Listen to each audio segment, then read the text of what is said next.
Raider Nation, what's good? Jesse Merrick here. Welcome into another episode of the Silver and Black Sports Network podcast. Tonight, we are breaking down the Raiders' loss to the Houston Texans. They fall 23-21 to CJ Stroud and company out there in Houston. But I would imagine a lot of you Raiders fans really happy with what you saw in this game. Obviously, nobody wants to lose, but given the way the season has gone, you'll take the loss and maintain the draft positioning, obviously, by the fact that now you play the Giants next week. And the top pick is essentially up for grabs in that game. Look, the Raiders played really solid football against one of the top teams in the league right now in terms of the hottest teams. And, they do have the best defense in football as well. So what they did offensively was big. Today, we're obviously going to be talking about Ashton Jeanty. What we saw from the offense as a whole is they kind of mixed things up. The O-line, probably one of their better games in quite some time. And also, too, we got to dive into the defense and what we saw from them against CJ Stroud and company. I also want to mix in some talk about Dante Moore. We saw what the Oregon Ducks did to JMU in that first game of the playoffs. He's obviously the guy a lot of you Raiders fans are going to be watching in the draft, especially depending on how things go, in terms of the draft positioning as the season comes to a close. But before we get to all of that, I want to get to the question of the day for you guys. First of all, what's your biggest takeaway from this game against the Texans? I know so many of you guys, again, have been talking about draft positioning. You want to see them lose to maintain that. Totally get that. I don't love that, but from a fan perspective, I understand that because you guys want to be able to get your QB. So I don't hate on anybody for thinking that way. So one, what was your biggest takeaway from this loss to the Texans? What was the one positive thing, I guess, you took from it? What are the building blocks you saw in this game? Because I think this was a big step forward for the Raiders. And on top of that, too, a question that I just have constantly had is I'm curious what you guys, take away from Eric Stokes as a corner for this team. I think he's had a really solid season. I haven't dove back into his stats early on, but he was playing some really, really good football. His coverage rate in terms of beating teams and beating opposing quarterbacks and the QBR rate was pretty good a couple weeks ago prior to the game against the Eagles and stuff like that. So I'll have to go back and check on that. But overall, he's had a pretty good season so far. So I'm just curious for you guys, would you like to see him back in silver and black? Obviously, look, he is not a shutdown elite type corner, but is he somebody that you would like to see come back into the fold? Maybe would you be okay with them running it back with Darian Porter and also Eric Stokes as your two corners and maybe change things up on the back end secondary wise? I'm really curious what you guys' take is on that. Obviously, we are going to be talking about Darian today, but first of all, this game, in terms of breaking it down, we have to begin and end by talking about Ashton Jeanty and this running game. I mean, for the first time in a long time, the Raiders actually showed a commitment to running the football, and that is something I knew you guys and all of us in the media have been hollering for a long time. So the simple fact that they did it. I mean, Ashton had 22 carries in the first three quarters alone. He finishes with 24 carries, 128 yards, one catch for 60 yards, and two total touchdowns on the day. I think this was one of, if not the best performances by the offensive line in terms of pass blocking and also run blocking too. And this is against a really good Texans front. So that is a big step forward for them. I think a lot of that had to do with the play calling and the way that they kind of mixed things up a bit. They were very, very balanced. And obviously when you get a running game going, that's a total game changer for you to be able to keep that balance, and keeps the defense off balance as well. But in particular, I want to talk about Genty in this one. He's been dunked on so many times by so many people throughout the year where it's like, oh, he was a bust, all this stuff. They're like, oh, that's why you don't take him at 6th overall. The guy hasn't had any kind of blocking to speak of most of the year. I believe the number in this game was 595 yards after contact this season. He entered the game with 700 rushing yards, and 595 of those were after contact. That is an unreal number for any running back, let alone a rookie. So what this kid has done with that porous blocking this year has been unreal. But then today, again, you see the difference when he actually has a little bit of room to run. I mean, he averages 5.3 yards per carry on those 24 carries today, and obviously has that long run of 51 yards that skews that a bit. But so many times we did see him breaking those runs and just creating room for himself and shedding some of those tackles. And they did it a lot by running up the middle. I've been impressed with what I've seen from the guys in the middle of that Raiders offensive line recently, more so compared to the tackles, and we'll dive into that a little bit. But I think in this game, they did a really good job of sticking to the middle of the field in terms of the running game. They played behind Alice Kappa, who has slid in and actually been a serviceable center for the Raiders. I don't think anybody saw that one coming. So some flowers for Alice Kappa for actually stepping in, a guy that never played center in an actual NFL game in his career, and comes in and has actually helped kind of stabilize things for them up front. I think that's been big. We're seeing Geno make more calls at the line, or at least we did in this game. That's not something I had seen most of the year. You don't see him audibling too much. I think Greg Olsen has probably given him a little bit more agency to make some calls and checks at the line. That happened in this one, and I think the communication between him and Alex Kappa is going very well. Kappa's a guy that's obviously been there and done that. Again, not played center, but I've been, for the most part, impressed just in terms of the stabilizing factor that he's provided. Specifically in this game as a whole, no, it has not been great, but you have to look at everything in a vacuum of how bad the offensive line play has been. So that's been a plus for them. But back to just how they really orchestrated the running game today, they really stuck behind their guard and their two centers, Dylan Parham and also Caleb Rogers. I thought Caleb, now making his fourth start, had actually played really well leading up to this one. He obviously goes down. I don't think he returned to the game after he got hurt. I didn't get a chance to see that, so that's obviously something we'll be monitoring. I'm shooting this before we have an opportunity to be able to talk to Pete. As you guys can tell, I'm not in the normal studios. It is Christmas time, so I'm actually on the road with some family. So I'm coming to you from the hotel, and we'll be, over the next week or so here as we're recording things. I'll be out of town, but we'll still be covering things and on our normal cadence of podcast dropping for you guys, throughout the week. But anyway, I just, again, the simple fact that they stayed away from the tackles on the edges who have struggled the most in Stone Forsythe and DJ Glaze. Those guys have had their issues. We saw that again in this game. The two sacks, both of them kind of getting punked at different times. Stone got thrown out of the club at one point by Barnett, and then also DJ, got worked around the edge as well. I think it was by Will Anderson. No, that was Daniil Hunter, I think, that ended up sacking Geno on that one. Again, that first sack, I think, on DJ could be one of those deals where Geno holds onto the ball a bit too long. I didn't get a chance to see in terms of the routes down the field. They looked like they were longer developing. He didn't have anybody down low that he could have thrown to, or at least where he was looking to. He was looking to the left where some of those more, longer developing passes were happening. So I got to go back and watch the all 22 and see what that one really looked like. But again, only 2 sacks on the day, for this offensive line. 3 sacks, that is. Sorry, I missed the third one. I don't remember where the third one was. But overall, just a much better performance by this group against, again, the top defensive unit in the league. Now, they're in top 10 in sacks. I believe they were top 8 entering this game. So they're not doing it in some unreal level, but still top 8 in the league in terms of sacks. And you only allow 3, which I know sounds crazy. But again, in a vacuum, how bad this offensive line play has been, that's a positive for them overall. But the biggest thing, again, just getting the running game going. And like I said, doing it mostly going up the middle. And the simple fact, too, with Ashton Jeanty, I haven't had a chance to look at the broken tackle numbers, but I know they are going to be off the charts in this game because that kid was shedding tackles left and right. That D'Amico Ryans, even though they go ahead and win this game, he was mad when they beat Arizona 40-20. What do you think he's going to say after beating the Raiders 23-21 as well? Obviously, they don't give him, they give up over 20 points again they give up 21 points there to their standards. He's going to say that's not okay. He's not going to like the way that they played. But again, for the Raiders, you're taking some positives away from a loss, which is the last time, man, I don't remember the last time you could really say that aside from the young guys playing in the game against the Broncos. You know what I mean? So, this is big to play a tight contest against the Texans. That's just kind of where we're at. I hate the whole, participation trophy thing, but that's kind of where we're at right now for the Raiders, given that this is a 2-win team that's now playing for the top pick next week. But again, a lot of positives that you can pull from it. I like the way that they were able to mix things up in terms of the play calling. Shout out to Greg Olsen on that front. You can tell that he has settled in a bit more. At the end of the day, he's not running his offense. This is a mix of that Chip Kelly / Pete Carroll offense, even though it wasn't fully Chip Carroll's Chip Carroll, there you go, what a combo. Even though it's not fully Chip Kelly's offense, it was a mix of Chip and Pete's. That's obviously why Chip was messing up the play calls and stuff, because it's not his full offense.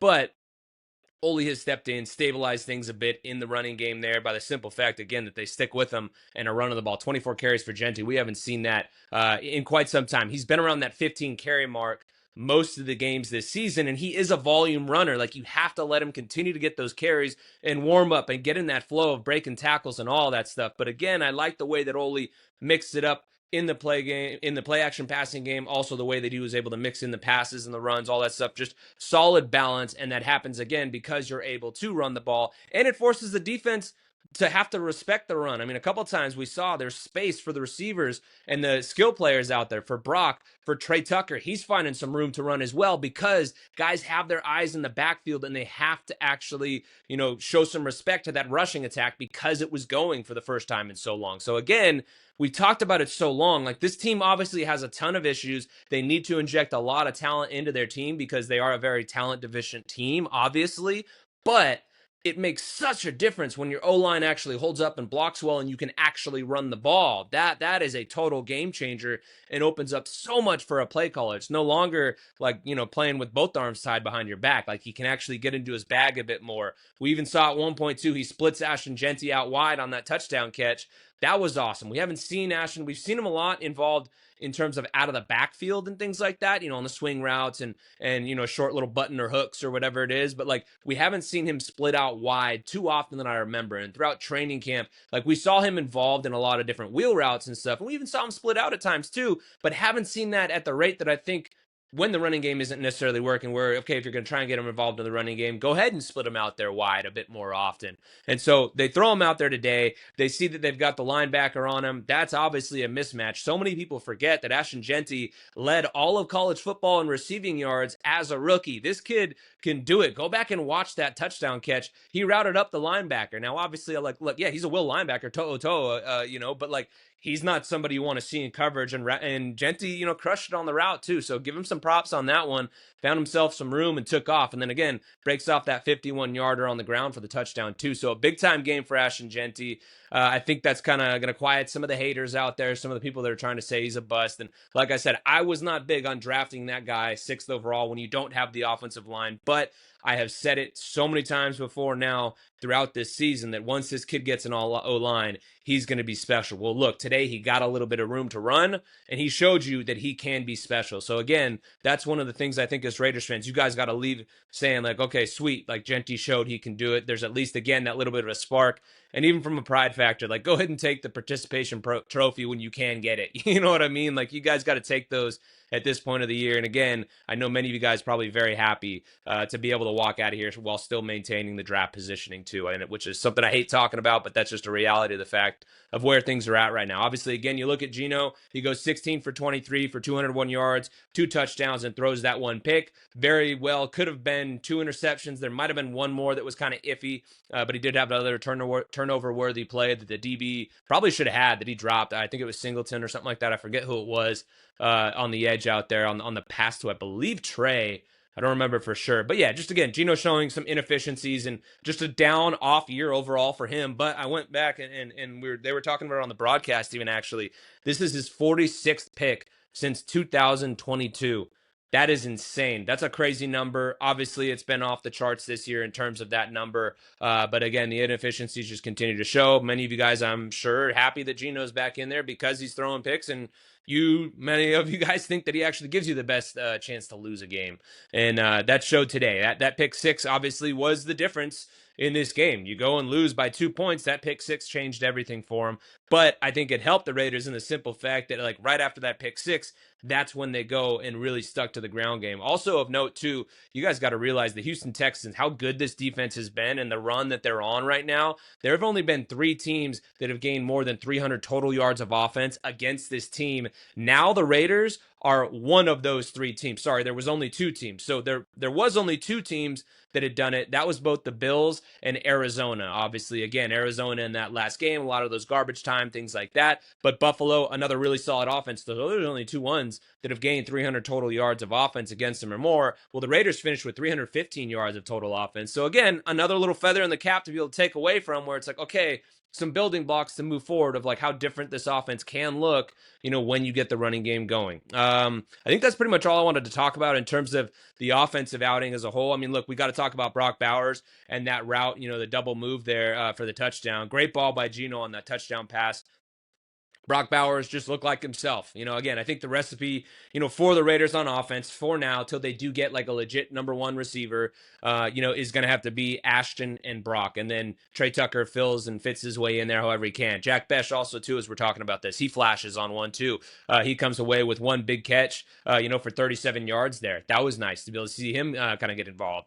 Obviously, not a ton of work for Dante Thornton. I think the staff has kind of moved away from him, and they're concentrating more on their efforts on getting Jack Besh more involved in more looks. And again, he comes through and he's actually tied for the second leading receiver on the team, today. He gets 3 targets, comes away with 2 of those catches, and again, goes for the 43 yards. But again, Trey Tucker, I liked what I saw out of him. He found himself some room, and I think that was because of the running game and the way that they move him around. They even got him involved on 2 carries too. So Trey's one of those guys that's an interesting piece. He's just not somebody, again, that should be looked at as like your number one receiver. And since they traded Jacoby, that's who he is. I know Brock is the number one receiver for this team, but like he is purely, he is a tight end, and they're going to use him like so many things. Like he is a receiver, but at the end of the day, like he is a tight end.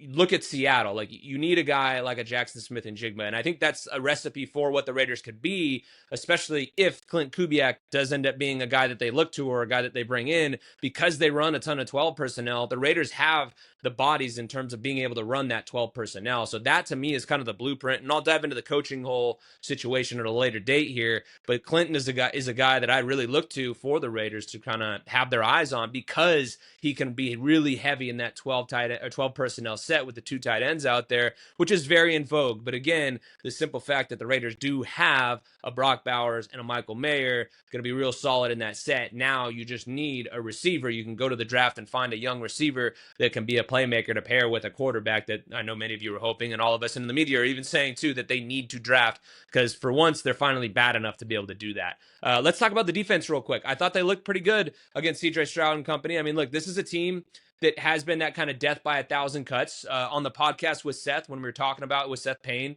the former Texans D lineman, we were talking with him, leading up to this game. He had said that CJ was kind of like in a hostage video, talking about how he'd come around and been like, oh yeah, and had hopped on board with playing that death by 1,000 cut style, that he wasn't really loving it. But, I thought it was funny that Seth made that comparison, that he looked like he was in a hostage video talking about that's what their offense was at this point. And I thought the Raiders did a really nice job, one, of keeping things in front of them for most of the game. We'll dive into where that actually fell apart, obviously, in a sec here. But for the most part, they kept things in front of them, and they were really sticky in coverage. I'll have to go back and look and see what the mix was in terms of man and zone. But I think that Patrick Graham mixed in a little bit more man looks in this game, and probably because outside of, Nico, they weren't really super worried, I think, about the receivers. I mean, Nico's a solid receiver. He just completed his 3rd season of 1,000 yards or more receiving for the Texans. Like, I know 1,000 receiving yards isn't what it used to be, but that's still nothing to, stick your nose up at. And so Nico's a good receiver, and they contained him for the most part today, aside, again, from late, which is what we're going to be talking about here. But Nico ends up finishing with 4 catches for 59 yards, but he was targeted 9 times. So, I mean, like, when you really look at it in that sense, they fared very well against him. The only issue there is that he drew 44 yards in defensive pass interference, and that ends up being, 1, where he puts the nail in the coffin, and 2, some of the issues that we saw,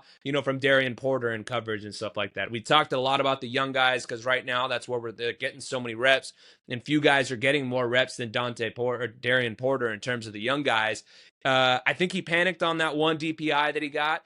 He was in good positioning, and he just kind of like threw his head into Nico's chest. Had he just stayed over the top and played up through the ball and not panicked, it would have been a hell of a rep for the kid, and so it's been like a roller coaster ride for him. When you go and look at the last couple of weeks that he's had, since Caillou Blue Kelly went down, he played a ton of snaps against Cortland Sutton, who's one of the best true X receivers in the league. Played against A.J. Brown and Devontae Smith. Obviously, I thought he played very well against Cortland Sutton too. Let me make sure and preference that. He had 2 pass breakups in that game. But then you go to the game against A.J. Brown and Devontae Smith, got beat deep a couple times, struggled overall. The team as a whole struggled too, so like we have to note that.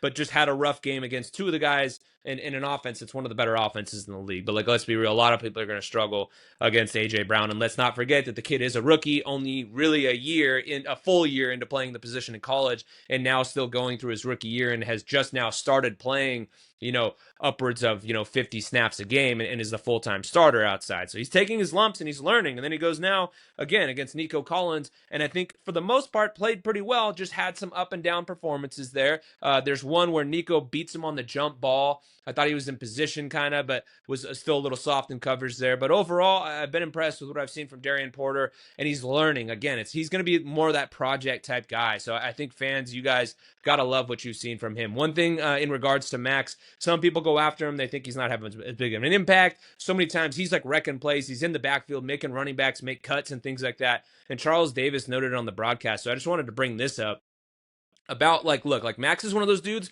that's going to blow things up. And that's where they can build around him, and you have to have those other guys that are going to be in position. Like the other guys on the defense, like you don't need all these dudes to be playing at a Maxx Crosby level in terms of like one of the elites in the league. Would it be nice to have that? Hell yeah. Like who wouldn't want that? But in Maxx, you have a guy that can wreck the offense and force them to kind of play off script, off schedule, and force a guy to jump outside. But if you don't have the edge set, that's when the issues start to happen. And so Charles talked about that today. There were a few times in the game where the Texans were able to bump some things outside when Maxx did force him to have to cut or play, backside, things like that, and guys not in position. That's one of those things where you look at the Houston Texans, and the reason we talked about it with Seth about the Raiders possibly being able to copy, quote unquote, their draft rebuild strategy or just their rebuild strategy as a whole is because, look, they go and they draft, Will, the defensive end. They're out of Alabama, Will Anderson, and they build around him, and they drafted C.J. Stroud. Well, look, okay, the Raiders need the quarterback. They already have the defensive end. They can build around Maxx. You can structure it similar to that. Their defense isn't all that complicated. They just play it really well, and they're really good on the outside. Obviously, the Raiders have a long way to go in terms of being really good on the outside and adding the extra body opposite Maxx, like a Danielle Hunter, to be able to help in terms of the pressure up front. And so I'm not sitting there comparing the two because they're light years away from each other, but you can build off of that and try and bring some guys in free agency and draft some dudes to build around a Maxx Crosby. And just, again, you don't need guys that are going to be otherworldly. You just need guys to be in position. We talked about it a lot in terms of Devin White in coverage and stuff like that. He's been late in coverage a lot. He and Tommy both bit really hard on that touchdown pass to Dalton Schultz. And we've seen that a lot this year where he's late in coverage. His tackle numbers, through the roof. As a linebacker, that's not always necessarily the greatest thing in the world because then that means guys are getting to the second level. And, if safeties are leading your team in tackles, that's when you know you're a really bad defense. I know he's not a safety. He's a linebacker. But if he's leading it, like you want your D lineman leading in tackles, and that's obviously not the case, for the Raiders. Devin White has been flying around. I thought he has looked good in terms of tackling and things like that many times throughout the year. And I think he set the record, the single season record for tackles, I think, in this game now for the season for the Raiders. But again, we all know it. We've seen it in coverage. He has seen his struggles. The Raiders need somebody that can cover, on the second level there. So fit somebody in there. But again, at the end of the day, like if you have a Maxx Crosby and if other guys are setting the edge or if other guys are in position where they need to be, this defense will take a big step forward. Also, too, of note, I saw Raiders PR tweeted this out, that the Raiders have forced the second most 3-and-outs in franchise history since I don't know what the year was.